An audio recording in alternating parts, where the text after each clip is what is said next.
Hi friends, ఎలా ఉన్నారు?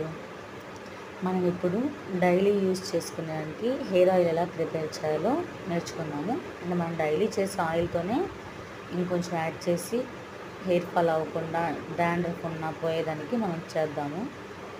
First stove on చేయాలి. తర్వాత బాండీ ఒకటి పెట్టుకొని మీరు ఏ ఆయిల్ అయితే వాడతారో అదే ఆయిల్తో చేసుకోవచ్చు. నేను అశ్విని వాడతాను కాబట్టి నేను అశ్విని ఆయిల్ వేసుకుంటున్నాను.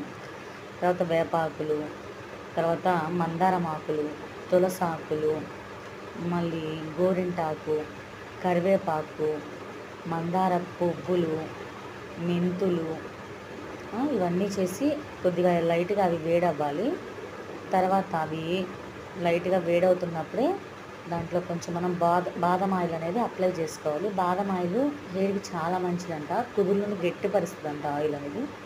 కాబట్టి ఎవరికైనా ఎక్కువగా హెయిర్ ఫాల్ అవుతుంటే బాదం ఆయిల్ కూడా యాడ్ చేసుకోండి. నాకైతే హెయిర్ ఫాల్ ఎక్కువ అవుతుందని యాడ్ చేశాను నేను. తర్వాత రే కంపెనీ వాళ్ళది రోజ్మెరీ ఆయిల్ కూడా, ఇది కూడా అంతే హెయిర్ ఫాల్ కాకుండా చేస్తుందంట. చివరిలో కొంచెం కోకోనట్ ఆయిల్ కూడా వేసాను, ఒక 50 గ్రామ్స్ అలాగా.